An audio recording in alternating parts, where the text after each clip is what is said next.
People hear power of attorney and think it's some big dramatic thing, like you're handing over your life in one breath. Truth is, it usually shows up real casual, slipped into conversation when you're tired, distracted, or trying not to worry the people you love.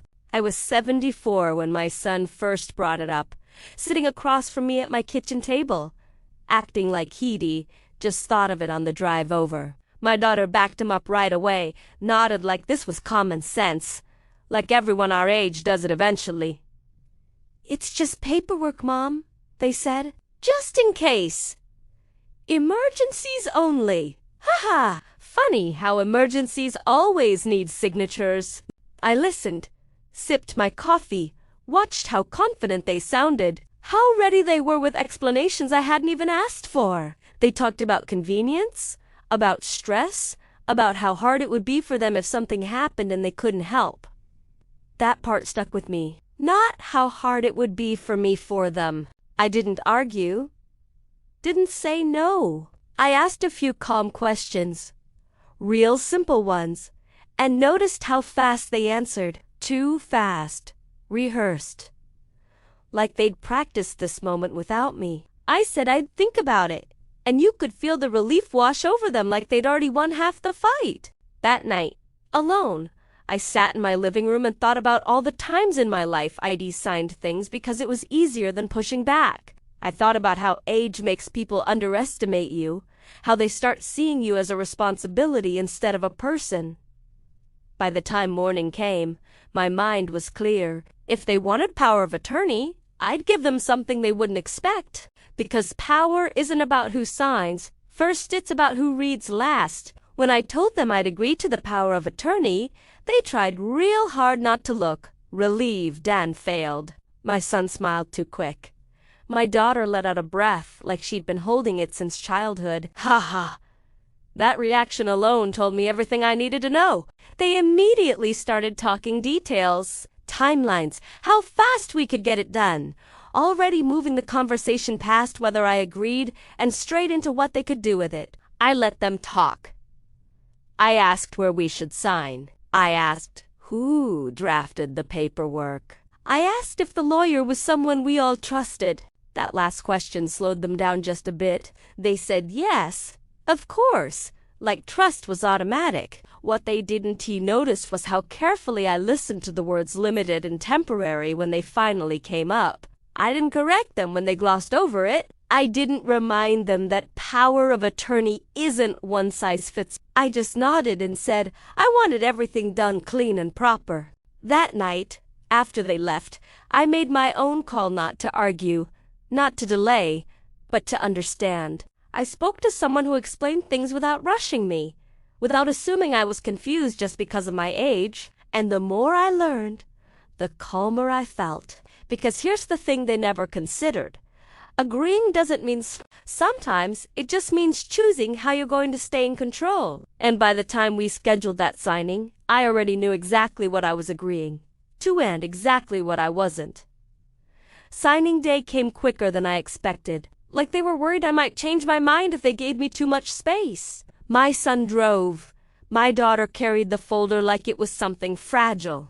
And both of them kept talking the whole way there, filling the car with reassurance I never asked for. It's standard. Everyone does this. You'll barely notice a difference. That last one almost made me laugh out loud. At the office, the lawyer slid the papers across the table and started explaining. But my kids kept jumping in, summarizing, simplifying, trying to hurry things along. I didn't rush. I read. Slowly, line by line. You could feel their patience thinning with every page I turned. That's when I saw it, the part they'd skipped right over in there. Excitement, limits, conditions, dates. The kind of words people ignore when they think power is automatic. I asked a few questions, calm and polite, and watched their faces tighten just a little when the answers didn't sound as open-ended as they expected. I signed anyway. Clean. Confident, no hesitation. They smiled like they'd crossed a finish line.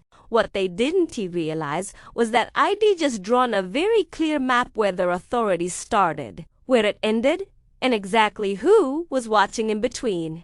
Power of Attorney Matav had their names on it, but control was still very much mine. The shift happened almost overnight. Once those papers were signed, my kids moved like they'd unlocked something they'd been waiting on. My son started using phrases like "I'll handle it," and we already took care of that, even when nobody asked him to. My daughter talked with that calm certainty people use when they think they've got permission baked in. Haha, confidence grows wild when it's not being checked. They started calling less to ask and more to inform, dropping updates like bullet points, assuming I'd nod along and keep quiet. I watched it happen without interrupting, without correcting, just letting the pattern show itself. They talked about appointments, accounts, and conversations they'd had on my behalf. And every time they did, I mentally checked it against the limits I'd signed into place. Funny thing is, the more confident they got, the less careful they became. They forgot details, mixed up what they could do with what they wanted to do. I didn't stop them. I didn't remind them. I let them feel that momentum because momentum always reveals direction. And their direction. It was already drifting past the lines they thought didn't matter. I sat at my table one evening, listening to my daughter explain something she assumed was settled, and felt nothing but calm. Not smug, not angry, just clear. Because when people move too fast, they don't notice the edge until they're standing right on it. It didn't take long before the word help started wearing a different face. At first, it sounded gentle, checking in, offering to run errands, making calls I didn't ask them to make. Then it shifted. My son would say things like, "Don't worry about it, I already told them," and my daughter would nod along, adding, "It's easier this way." Easier for who, though, huh? That question kept echoing in my head. They weren't asking what I wanted anymore. They were telling me what they'd decided was best. I noticed how often they used "we" when talking about my life, my finances, my schedule. We think, we decided, we should. That little word carries a lot of weight when you let it. I didn't push back. I didn't snap. I just listened and matched everything they said against the fine print they never bothered to read twice. There were moments, small, telling ones, when they tried to step just past the line. Make a call they weren't authorized to make. Speak for me when the question wasn't theirs to answer. And every time, the system slowed them down, asked for confirmation, sent them back to me. You could see the irritation flicker across their faces. Quick and gone, like they didn't understand why the door didn't open all the way. I stayed calm through it all, let them feel that friction without explaining it away. Because once help starts sounding like control, the only way to fix it isn't arguing, it's letting reality push back. The first real crack showed up on a random afternoon, the kind that usually passes without memory, except this one didn't. My son called. Voice tight but pretending it wasn't, saying he'd tried to take care of something and hit a snag. He didn't say what right away, just that the office needed extra confirmation. Haha, that pause told me everything. He was used to doors opening once his name was on the paper, and this one hadn't. My daughter jumped in on speaker, explaining how it was probably just a mix-up. How these things happen, how they'd straighten it out. I let them talk. I asked one calm question. What exactly did you try to do? Silence answered first. Then details came out in pieces, not lining up clean, like they were choosing words carefully. That's when I heard it, the surprise underneath their confidence. They didn't expect limits to matter in real life.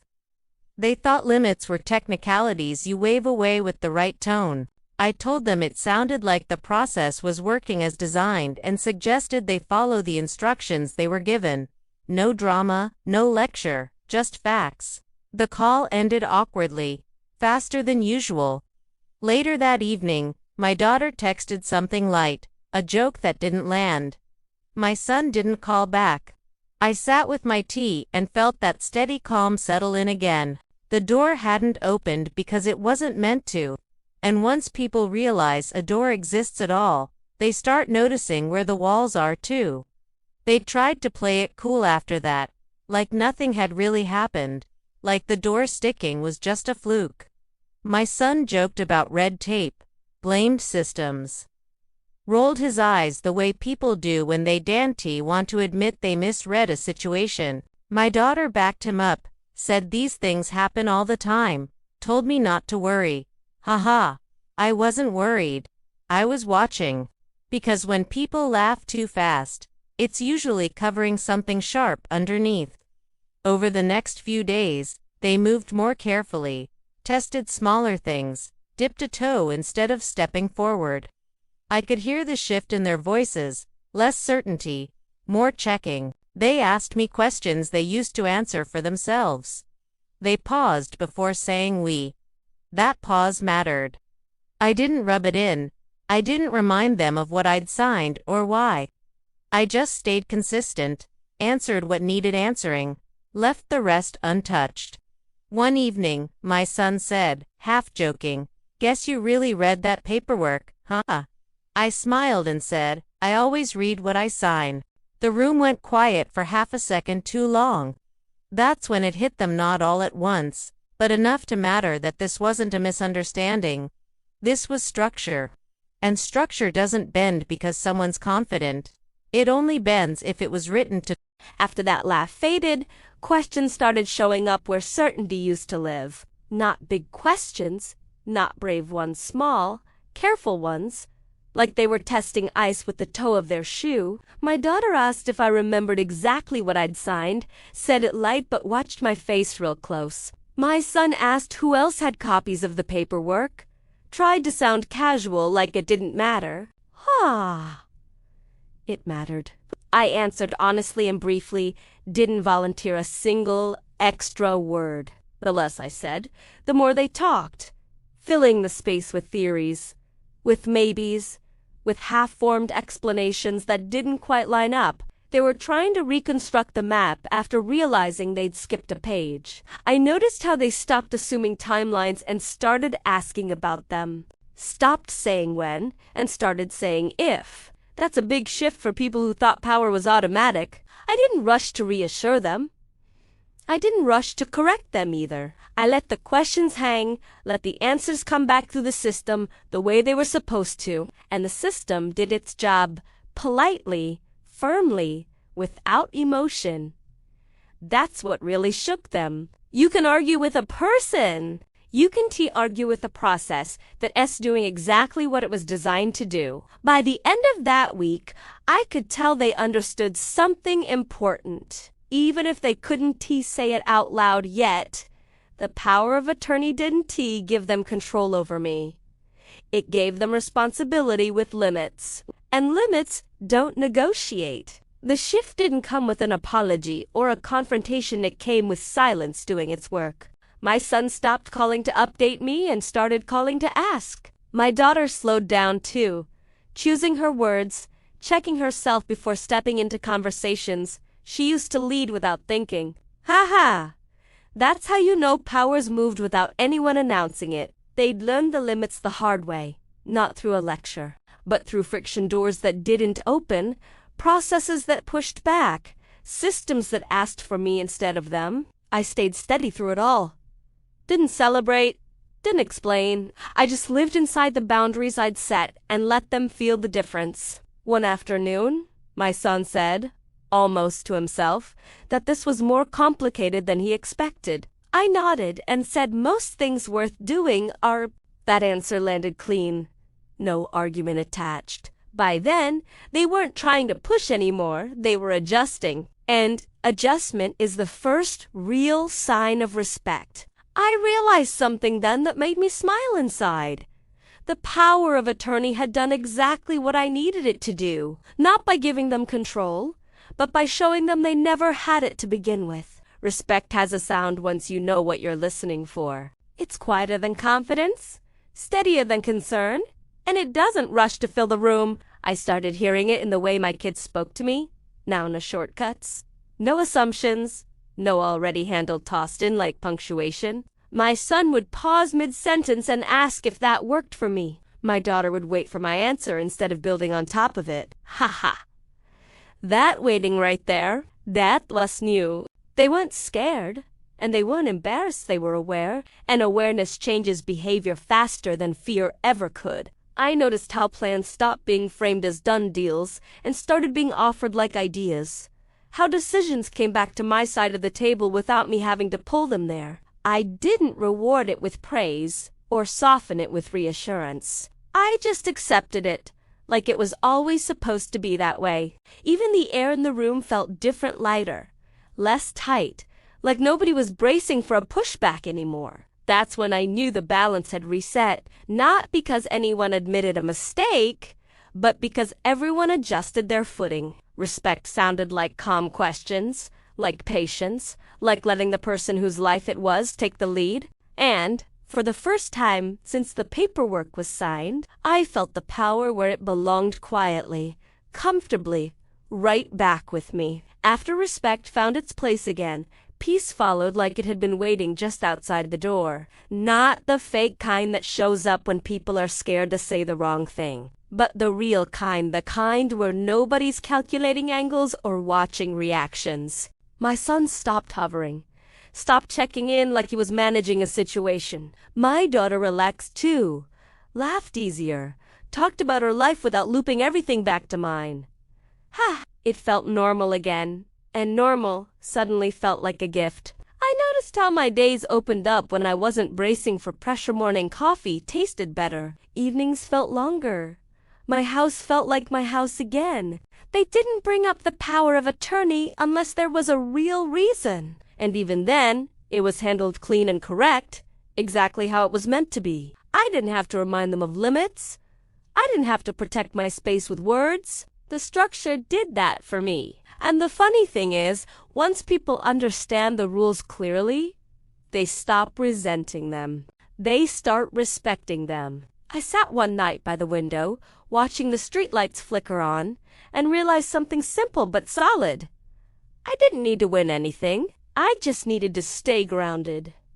The rest took care of itself. What surprised me most wasn't how fast things settled down, but how quietly the lesson stayed put once it did. Weeks passed, then months, and nobody slipped back into old habits, not even a little. My son didn't rush anymore, didn't assume urgency where there wasn't any. My daughter stopped translating my life into action items like she was running a project. Ha ha!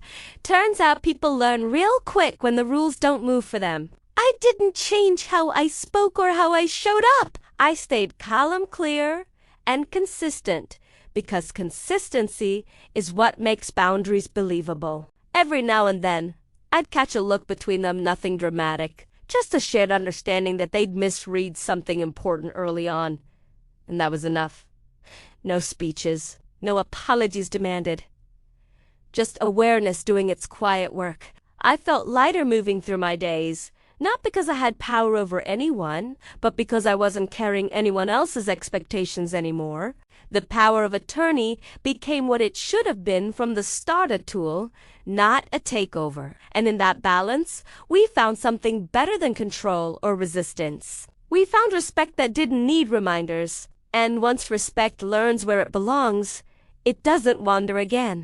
Somewhere along the way, I realized I wasn't explaining myself anymore, and nobody was asking me to. That was the real change. Before, I used to feel this low hum in my chest, like I needed to justify every decision so nobody felt uncomfortable. Now, that hum was gone. My son would ask a question and accept the answer without digging. My daughter would suggest something and move on if I wasn't interested. Ha ha! It sounds small, but that shift changes everything. I noticed how I stopped rehearsing conversations in my head before they happened, stopped softening my words before they left my mouth. I could say no without wrapping it in reasons. I could say yes without worrying what it would lead to next. The power of attorney sat there in the background, doing its quiet job. But the real work was already done. They weren't measuring me against some version of who they thought I should be anymore. They were meeting me where I actually was. And I met myself there too, steady, unbothered, clear. That S when it hit me. The strongest boundaries don't need defending. Once people understand, you mean them. I didn't need to remind anyone what I'd signed or why. The lesson had moved from paper into behavior. And that kind of change sticks. There was a moment, almost boring, when I realized I trusted the process more than I trusted anyone's promises, including my own. It happened on an ordinary afternoon when my son called to ask about something minor and waited for my answer without steering it, without trying to solve it for me. My daughter followed up later with a suggestion and left it there. No pressure, no follow-through text, no angle. Ha. That's when it clicked. I didn't need to monitor or manage or stay alert anymore. The structure was doing its job. The limits were clear, and everyone was finally moving within them without needing reminders. I felt a calm settle in that wasn't fragile or temporary. It was earned. I stopped checking the paperwork, stopped replaying old moments, stopped wondering if I should have done something differently.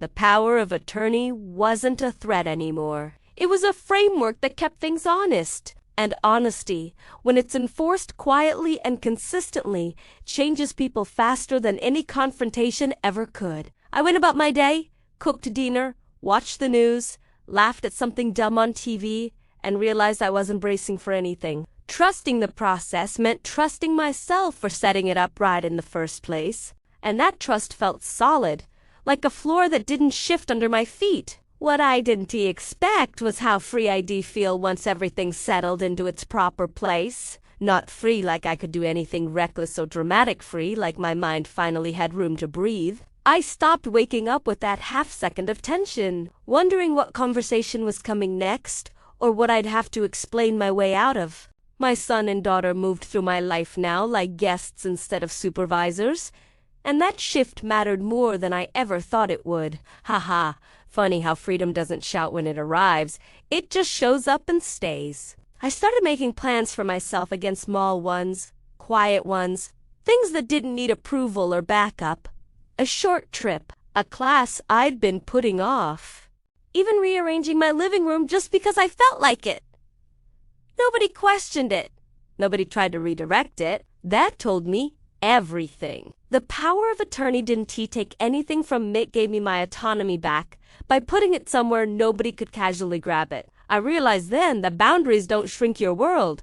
They expand it. They clear the noise so you can hear your own thoughts again. And sitting there one evening, feet up, house calm, I smiled to myself knowing this chapter wasn't about control at all. It was about freedom I'd earned by finally trusting my own judgment and sticking to it. It hit me one morning while I was standing at the sink, sunlight coming in just right, that life finally felt like it belonged to me again. Not managed, not supervised, not quietly negotiated, just mine. I wasn't checking my phone for follow-up messages or reading between the lines of casual comments anymore. My son would call and talk about his day, then actually hang up without sliding into advice or plans for me. My daughter would stop by, sit down, and just be there, not scanning the room like she was looking for something to fix. That simple presence told me more than any promise ever could. I noticed how relaxed my body felt, now shoulders down, breath steady, no tension hiding in the background. I didn't feel the need to prove I was capable or independent. I just was. The power of attorney stayed exactly where it belonged, quiet and limited, like a locked drawer you don't think about because you know what? S inside and who has the key. And with that certainty, I started enjoying my days again without overthinking them. Cooking felt lighter. Conversations felt honest. Silence felt comfortable instead of loaded. That's when I knew this wasn't just a temporary calm, it was a reset. I hadn't fought for it. I hadn't demanded it. I'd just chosen myself and stayed consistent long enough for everyone else to adjust. And once life feels like yours again, you don't rush to give that feeling up for anything. I used to think strength was loud standing your ground, saying the right thing at the right moment, making sure everyone understood you meant business. Turns out, real strength showed up for me in the quiet spaces, in the moments nobody was watching. It showed up when I didn't rush to respond, when I let conversations end without wrapping them in explanations, when I trusted myself enough to let people sit with uncertainty instead of fixing it for them. My son and daughter felt that shift too. Even if they never named it, they stopped testing limits because there was nothing to test against anymore. Everything was clear. Haha, clarity has a way of calming things down. I noticed how they started respecting my time, my choices, my pace, without me asking for it. That wasn't because they were afraid of crossing a line. It was because the line finally made sense. I felt stronger moving through my days, not guarded or defensive, just steady. I could listen without absorbing pressure, could care without carrying responsibility that wasn't mine, and that strength didn't exhaust me, it supported me. I realized then that power doesn't come from holding everything together. It comes from knowing what's yours to hold and what isn't, and letting the rest fall where it may. Balance showed up without asking permission. One day, it just felt right. Like everyone finally understood where to stand without stepping on each other's toes. My son didn't rush through calls anymore. He listened. My daughter stopped trying to cushion every sentence. She trusted me to hear things straight. Funny how trust works better when it's mutual. We talked more openly. Not about control or plans, but about life as it was actually happening. I didn't feel like I was being managed, and they didn't feel shut out. That middle ground mattered. The power of attorney sat quietly in the background, doing nothing dramatic, exactly how it should be. I realized then that balance, I-T, about splitting power down the middle it. S about placing it where it belongs and letting everything else adjust around it. I felt calm, knowing there was a structure in place that protected me without shrinking me, and relationships that felt lighter because nobody was pulling too hard in any direction. Balance isn't flashy. It's steady, and steady lasts. Somewhere in the middle of all that balance, I realized I wasn't looking back anymore. Not at old conversations. Not at moments where I wondered if I should have spoken up sooner. Not at the version of myself who used to carry everyone else's comfort on her shoulders. That was new. I used to replay things in my head, especially at night, thinking about what I could have done differently. But now, those thoughts didn't show up. My son and daughter moved forward with me instead of around me, and I let myself accept that without suspicion. I didn't wait for the other shoe to drop. I didn't brace for old habits to sneak back in. I trusted what I was seeing right in front of me changed behavior, calmer, energy, real respect, and trusting that felt like a risk at first, but it turned into relief. I stopped checking signals, stopped reading between lines. If someone said something, I took it at face value. If they didn't, I let it go. That freedom mattered more than I expected. It felt like closing a chapter without needing to reread it one last time. The power of attorney wasn't even on my mind most days anymore, which told me it was doing exactly what it was meant to do, protect quietly while life carried on. I moved through my days lighter, clearer, more present, knowing I didn't need to look back to make sure things were handled. They were.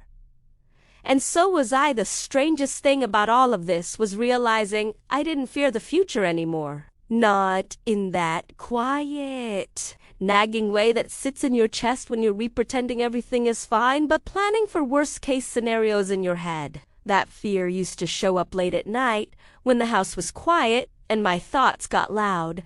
Now, it didn't have a place to land. My son and daughter weren't hovering over tomorrow, and I wasn't bracing for it either. We talked about plans like they were options, not deadlines. We talked about help like it was support, not control. That shift changed how the future felt entirely. I started thinking ahead without tension, imagining years not as something to manage, but something to live. Small trips, new routines, Lazy afternoons that didn't need a reason. I trusted the structure I'd put in place, trusted the limits, trusted myself most of all. And because of that, I could look forward instead of guarding against what might come. The power of attorney became what it always should have got planned, not a shadow over my life. The real power was knowing that whatever came next, it would meet me standing on solid ground. I wasn't being pulled into the future by someone else's agenda anymore. I was walking into it at my own pace. Ready? Unafraid. For the longest time, peace felt temporary to me, like something you borrow, not something you own. I kept waiting for it to get loud again, for someone to lean too hard, for the balance to tip. But weeks went by, then more, and nothing cracked. My son didn't slide back into old habits. My daughter didn't test the edges. That's when I stopped questioning it. I stopped asking myself how long this would last and started just living inside it. That shift was bigger than anything that happened on paper. I noticed how my reactions softened because they didn't need armor anymore. I could hear a suggestion without assuming it came with strings. I could say no without bracing for fallout. And the funny part, nobody flinched, nobody pushed. It was like everyone finally understood that respect wasn't something you negotiate every week. It is something you establish once and protect with consistency. I felt steady in a way I hadn't in years, not because nothing could go wrong, but because I knew I'd already handled the part that mattered most. I wasn't afraid of losing control anymore, because I wasn't clinging to it. It was simply there, quiet and solid. And when peace stops asking for proof, you know it's real. What caught me off guard wasn't the calm, it was the gratitude that crept in behind it. Not the polite kind you say out loud, but the deep, private kind you feel when you realize something could have gone very wrong and didn't. I felt it when my son thanked me one afternoon for trusting him, and there was no edge to it. No hidden ask trailing behind. I felt it when my daughter said she admired how steady I'd been through everything. Said it like an observation, not a compliment she was using to soften me up. Those moments landed different. They didn't make me puff up or second guess myself. They just felt honest. I realized then that this whole thing hadn't just protected me, it had changed the way we related to each other. We were talking as adults now, not as people circling power or responsibility. I didn't feel like I had to prove I was capable, and they didn't feel like they had to step in to feel useful. That balance made room for appreciation instead of resentment. I started noticing the good stuff again, the way we laughed without tension, the way silence didn't to feel loaded, the way help showed up only when it was asked for, and sitting there one evening, feeling that gratitude settle in. I understood something simple and true. The best outcomes aren't the ones where someone wins. They're the ones where everyone grows enough to stop competing in the first place. Trust came back wearing a different shape, and I noticed it right away. It wasn't blind anymore. It didn't rush in with promises or lean on nostalgia. It moved slow, careful, like it had learned something the hard way. My son would check in without needing an answer right away, like he understood my silence wasn't a problem to solve. My daughter would offer help and mean it as an offer, not a strategy. That difference mattered more than anything else. I felt safe, trusting them again because I wasn't handing over myself in the process. I trusted them within the structure, within the limits that kept everyone honest, including me. And that kind of trust doesn't feel fragile. It feels grounded. I didn't worry about backsliding or hidden agendas because the rules were clear and consistent. If something changed, we'd talk about it. If it didn't, life kept moving. I found myself enjoying conversations again without scanning for subtext, without bracing for the moment things would tilt. That ease was new, and it came from knowing I could trust my own judgment even more than I trusted anyone else. Trust felt different this time because it wasn't something I gave away. It was something we built, piece by piece, inside boundaries that actually held. There is a kind of peace that only shows up when you decide to keep things boring on purpose. Not dull, no drama to chew on, no big announcements, no constant updates, that turned into pressure. I chose that kind of boring, and it changed everything. My son would call with an idea and leave it there. No follow-up texts, no urgency stacked on top. My daughter would suggest a plan weeks out and shrug if it didn't line up, like it wasn't a referendum on our relationship anymore. Ha ha! Boring did that. It took the fuel away.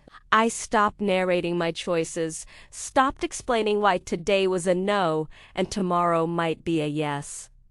I let decisions live in their own time. And the funny thing, once things stayed boring long enough, everyone relaxed into it. The power of attorney faded further into the background, exactly where it belonged, present, protective, and uninteresting. I noticed how my days stretched out when nobody was rushing me, how my thoughts felt cleaner when I wasn't rehearsing responses. Boring made space for real life again. A long walk that turned into a longer one. A book I finished because nobody interrupted. A quiet evening that didn't need a reason. I realized then that excitement had never been. The goal stability was, and stability doesn't need applause. It just needs consistency. I kept it boring, and in doing so, I kept it mine. Once boring settled in, I realized I finally had room to design the future, instead of defending it. Not some grand 5-year plan. Just small, intentional choices that stacked up quietly. I started saying yes to things. I actually wanted lunch with an old friend, a short trip I'd put off, a class that had nothing to do with anyone else's expectations. My son noticed first, asked where I was headed one morning, and smiled when I told him without asking permission. My daughter noticed later, said I seemed lighter, said it like a fact, not a concern. Ha ha! That's when you know the shift is real, when your freedom doesn't trigger alarms. I didn't announce my plans or justify them. I let them be mine. The power of attorney stayed where it belonged. A quiet guardrail, not a steering wheel. And that distinction mattered. I wasn't reacting to pressure anymore. I was moving with intention. I felt steady, choosing what to build next, days that belonged to me, relationships that felt mutual, a pace that didn't rush or apologize. Designing the future wasn't about locking everything down.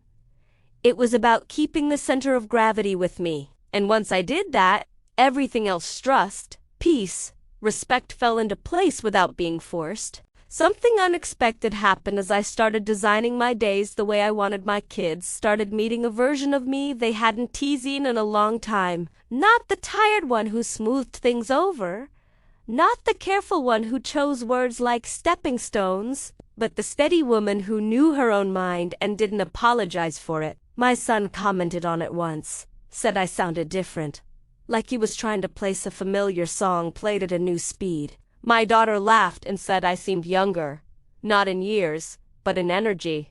Ha ha, that made me smile, because it wasn't about age at all.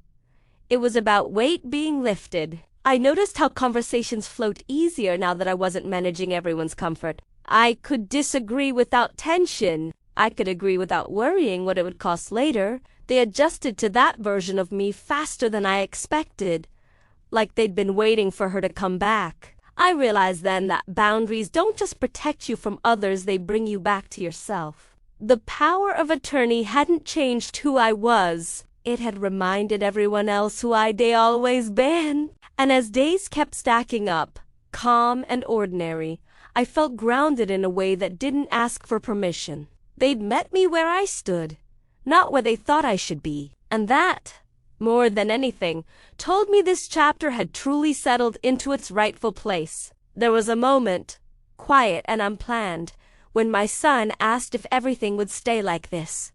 He didn't mean the paperwork or the rules. He meant the calm, the balance, the way nobody felt on edge anymore. My daughter watched my face like she was waiting for reassurance, maybe even a promise. Ha! That's when I realized how far we'd come. I didn't rush to comfort them with guarantees I couldn't make. I told them the truth instead. Simple and steady. Things stay good when everyone keeps respecting the lines. No speeches, No future vows, just reality. They nodded, both of them, like they understood something deeper than a yes or no. I noticed how they didn't push for more, didn't try to pin me down with words. They accepted the answer for what it was enough.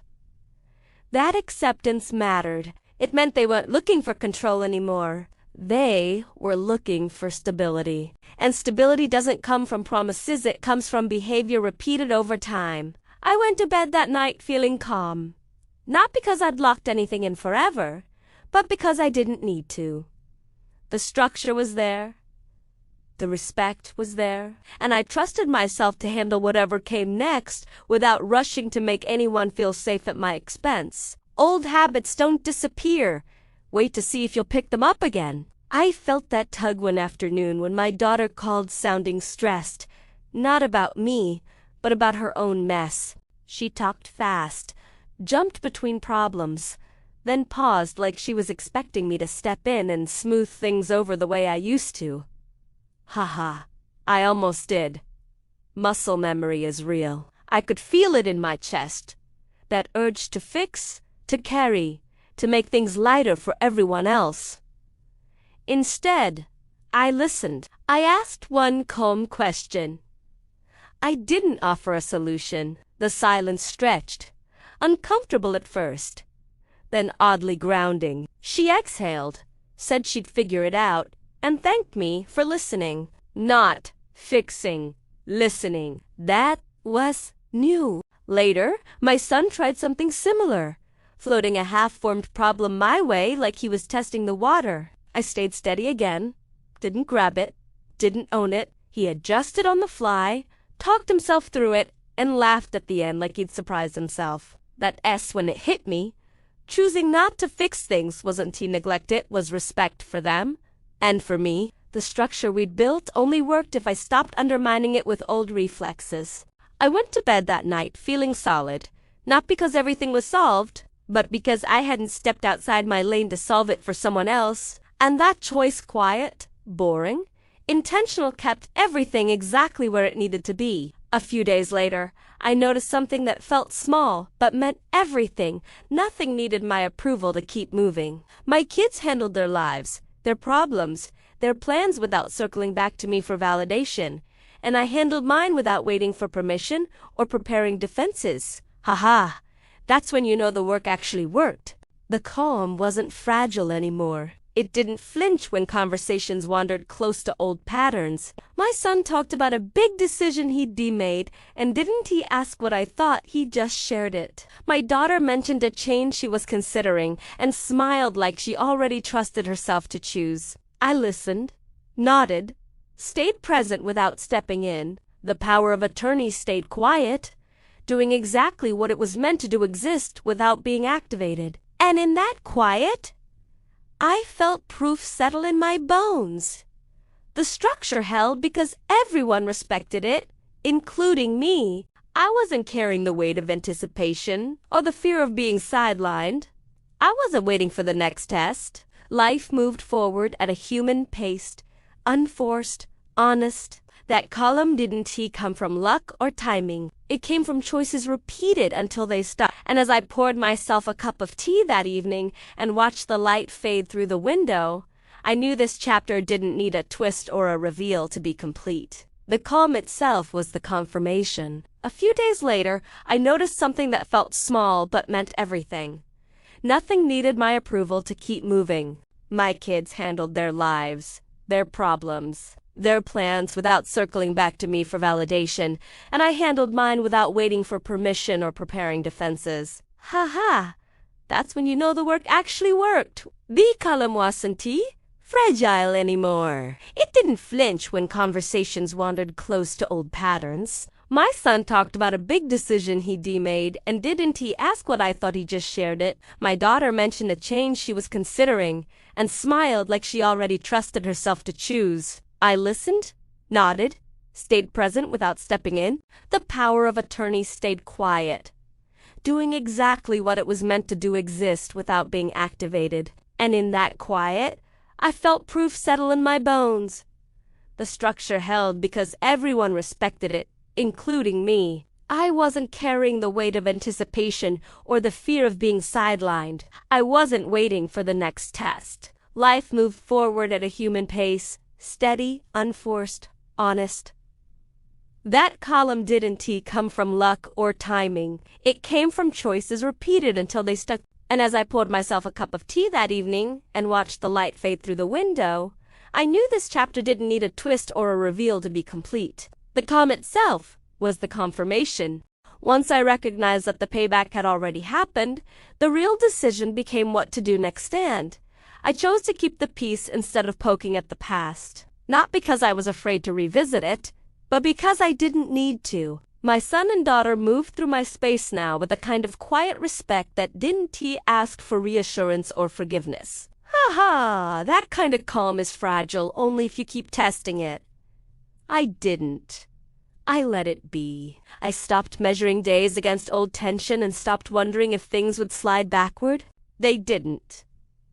Life settled into a rhythm that felt earned, like a house finally built on solid ground after years of patching cracks. I noticed how I trusted myself completely, now trusted my instincts, my timing, my ability to step back without losing anything important. The power of attorney existed, but it no longer defined the relationship. Boundaries had moved from paper into practice, and practice is what lasts. I didn't need to remind anyone who I was or what I'd chosen. I lived it, and in doing so, I kept something priceless. A future that felt calm, not because nothing could go wrong, but because I knew I'd handle it on my terms if it did. Confidence crept in the way it always does when it's real slow, steady, and without asking for permission. I didn't wake up one day feeling invincible. I woke up feeling sure about my pace, my choices, my right to decide without narrating it for anyone else. My son and daughter felt that shift too. Even if they never named it. They stopped checking my reactions before finishing a sentence. They stopped hedging, stopped circling, stopped trying to read the room. Ha! When confidence settles in, it changes the weather. Conversation stayed easy because nobody was testing limits anymore. Plans stayed flexible because nobody was forcing outcomes. I noticed how my own voice sounded calmer, how my answers landed without needing follow-up. The power of attorney stayed tucked away, doing its quiet job like a seatbelt you don't think about until you need it. And that was the point. It protected without restricting, supported without steering. I realized then that the real work wasn't teaching anyone else a lesson. It was trusting myself enough to stop overmanaging the aftermath. I didn't need to prove anything. I didn't need to keep score. I just kept choosing the same calm response over and over until it became the default. That's how confidence takes root, not in big moments, but in the repetition of small, steady choices that add up to a life that finally feels like it's running on your terms. What really told me things had changed was how ordinary my days became and how little effort it took to keep them that way. I wasn't managing moods or anticipating needs or rehearsing responses anymore. I woke up, made my coffee, and let the day unfold without bracing for it. My son would stop by and just sit, not scanning the room for cues or waiting for me to steer the conversation. My daughter would call and talk about her life without looping back to mine like she needed to check a box. Ordinary felt like freedom. I noticed how problems showed up smaller now. How decisions didn't come with a knot in my stomach. How silence didn't feel like something to fill. The power of attorney stayed where it belonged, present, but uninteresting because nothing required it to be dramatic. That's when it clicked for me. When systems work, people relax. When boundaries hold, relationships breathe. I didn't have to keep the peace by smoothing edges. The peace kept itself by staying consistent. And in that consistency, I felt something settled that I hadn't felt in a long time, a sense that life didn't need constant supervision to go right. It just needed space, honesty, and a steady hand willing to let things be. For a long time, even after things settled, I kept half expecting the other shoe to drop. Old habits die hard, especially the habit of staying alert. But one afternoon, sitting on my porch watching the light shift across the street, I realized I wasn't waiting anymore. Not for a call. Not for a tone change. Not for a subtle push dressed up as concern. Ha ha! That realization felt like unclenching a fist I didn't know I was still holding. My son had come by earlier just to drop something off and left without turning it into a conversation about me. My daughter texted a photo from her day and didn't follow it with advice or questions, and I didn't analyze any of it. I just let it pass through my day like weather. That's when I knew the reset was real. I wasn't guarding my peace anymore. I was living in it. The power of attorney hadn't turned into leverage or drama. It had faded into the background like it was always meant to, and with it went that constant readiness, that low-level vigilance that steals your energy over time. I felt lighter not because nothing could go wrong, but because I trusted myself to handle whatever did without slipping back into old patterns. I stopped waiting for proof. I stopped checking for cracks. Life didn't need me to supervise it anymore. It was moving along just fine. And so was I. What surprised me most after I stopped waiting for things to fall apart was how life just kept going. No big moments demanding attention, no tests popping up to prove I'd been right. Just days stacking on days.com and ordinary in a way that felt almost unfamiliar at first. I started filling my time with things that had nothing to do with managing anyone else's long walks that turned into thinking sessions. Afternoons when I lost track of time reading, evenings where the house stayed quiet and comfortable. My son and daughter fit into that rhythm naturally now, not forcing their way into it, not reshaping it around their needs. Ha ha! That told me everything. When people stop trying to control the pace, they learn how to walk alongside instead. We talked more honestly, laughed easier, and let conversations end without squeezing meaning out of them. The power of attorney stayed out of sight, out of mind, exactly where it belonged, because nothing required it to step in. And that's when I realized this wasn't a pause before the next chapter. It was the chapter, a life that didn't need defending, a future that didn't need constant planning, just forward motion, steady and unforced, built on choices I trusted myself to make. And as days continued to unfold without drama or demand, I felt something deep and quiet settle in. This wasn't just peace holding, it was peace living. At some point, understanding replaced explanation, and nobody announced it out loud. It just showed up in the way my kids moved through my space like they knew the rules without checking the signs anymore. My son would sit back and listen, instead of leaning forward with solutions. My daughter would share something and let it be shared, not shaped. Ha ha. That quiet confidence in each other's roles felt earned, not rehearsed. I didn't need to restate boundaries because they lived in the air now, woven into our conversations and silences alike. The power of attorney was still there, still valid, still doing its quiet job, but it didn't dominate the room or the relationship. It existed the way safety nets should. Present, reliable, and mostly invisible. I felt free enough to change my mind, to try new routines, to let days surprise me again without worrying what that would trigger. And they adjusted without fuss, without fear, without pushing. That's when I knew the understanding was real. It didn't need reminders. It didn't need reinforcement. It just held. Life kept moving, steady and unbothered, and I moved with it, grounded in the simple truth that when you trust yourself and stay consistent, people either rise to meet you or step back. In this case, they rose. And that was enough. At some point, understanding replaced explanation, and nobody announced it out loud. It just showed up in the way my kids moved through my space, like they knew the rules without checking the signs anymore. My son would sit back and listen instead of leaning forward with solutions. My daughter would share something and let it be shared, not shaped. Ha ha! That quiet confidence in each other's roles felt earned, not rehearsed. I didn't need to restate boundaries because they lived in the air now, woven into our conversations and silences alike. The power of attorney was still there, still valid, still doing its quiet job, but it didn't dominate the room or the relationship. It existed the way safety nets should. present, reliable, and mostly invisible. I felt free enough to change my mind, to try new routines, to let days surprise me again without worrying what that would trigger. And they adjusted without fuss, without fear, without pushing. That's when I knew the understanding was real. It didn't need reminders. It didn't need reinforcement. It just held. Life kept moving, steady and unbothered. And I moved with it, grounded in the simple truth that when you trust yourself and stay consistent, people either rise to meet you or step back. In this case, they rose, and that was enough.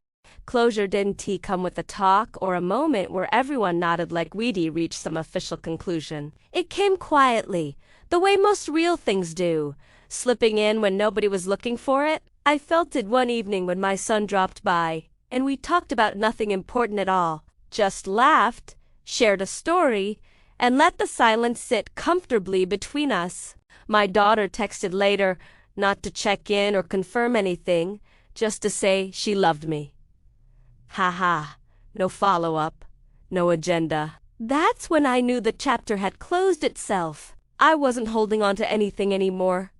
Not resentment, not vigilance, not the need to stay a step ahead. The power of attorney existed as a safety measure, not a symbol. My choices didn't feel reactive or defensive. They felt natural again. I moved through my days with an ease that didn't need protecting, because it wasn't fragile. It was built on understanding that had settled in deep and stayed there. I didn't need to look back to see if the lesson had landed.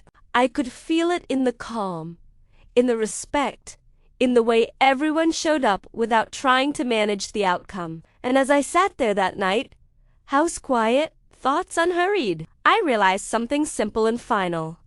The story didn't need another twist. It had already said what it needed to say softly, steadily, and for good. What came after closure was a choice I didn't expect to make, and that was letting it stay done. No revisiting, no reopening, no testing whether the calm was real by poking at it. I realized how tempting it is to keep a story alive just because you learned how to survive inside it. Ha! I didn't need that anymore. My son and daughter moved through my days with the kind of ease that only shows up when nobody's trying to win. They shared things because they wanted to, not because they were checking in. They listened because they were curious, not because they were managing risk. And I let it be exactly that. I didn't bring up old moments or lessons. I didn't frame the piece like it was fragile. I trusted it. The power of attorney stayed in the background, unchanged, unremarkable, doing nothing to make a hand. That was the point. I noticed how much energy I had once I stopped rehearsing defenses that weren't needed anymore. I used it on myself instead in days that felt full without being busy, on conversations that didn't need conclusions, on a life that didn't ask for proof. Letting it stay done wasn't giving up control. It was recognizing that control had already landed where it belonged. And sometimes the strongest move isn't continuing the story as knowing when to stop carrying it forward. The real sign everything had changed was that I stopped protecting my peace like it was fragile glass. I didn't flinch when conversations drifted close to old territory, didn't tense up waiting for a hidden angle. Nothing came. My son talked openly, without measuring every word. My daughter laughed, without checking my reaction first. And I realized I wasn't standing guard anymore because there was nothing to guard against. Peace had weight now. It held on its own. I could change plans last minute without guilt. I could say yes or no without worrying about consequences beyond the moment. The power of attorney existed, but it didn't hover. It sat quietly where it belonged, like a tool you don't think about because you trust it to be there if needed. I felt grounded in a way that didn't need reinforcement. No reminders, no rules repeated. Just understanding moving through everyday life like it had always been there. That when it hit me, peace doesn't need protection. Once people learn to respect it, and once you learn to trust that respect, you stop living defensively. You start living forward. After a while, I noticed I wasn't telling this story to myself anymore. It wasn't something I replayed or referenced or used to explain why I moved the way I did. Life just spoke for itself. My days carried a quiet confidence that didn't need narration. My son and daughter showed up as family, not as planners or protectors, and I showed up as myself without adjusting my shape to fit anyone else's comfort. Ha. That kind of ease is hard-earned. And once you have it, you don't rush to decorate it with meaning. The power of attorney stayed tucked away, unchanged, almost forgotten, because it had already done the work it was meant to do. I didn't feel the need to prove anything to them, or to myself. Decisions came and went without drama. Conversations ended without loose ends. Silence felt full, instead of empty. And in that fullness, I realized something simple. The strongest chapters in your life aren't the ones with twists and reveals. They're the ones where nothing needs explaining anymore.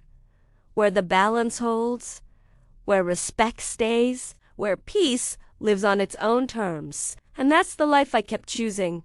One calm day at a time. Even after the story stopped asking for attention, the payback kept living on in ways nobody could undo. Not as a reminder, not as a warning, just as a new normal. I saw it in the way my son checked himself before stepping in the way my daughter trusted silence instead of rushing to fill it. Ha! That kind of change doesn't fade, because it isn't built on fear or embarrassment. It's built on understanding. I didn't need to hold on to the past to feel secure about the future anymore, whatever came next. Health time. Changes I couldn't predict. I knew one thing for sure. I wouldn't be rushed, managed, or quietly sidelined again. The structure I put in place wasn't about control. It was about dignity, and dignity has a way of shaping every interaction that follows. I moved through my days steady, unbothered, fully myself, knowing that the strongest payback isn't what people see in the moment, it's what they carry forward long after the story ends. Welcome to Payback Files, where every story ends with payback, and the payback lasts.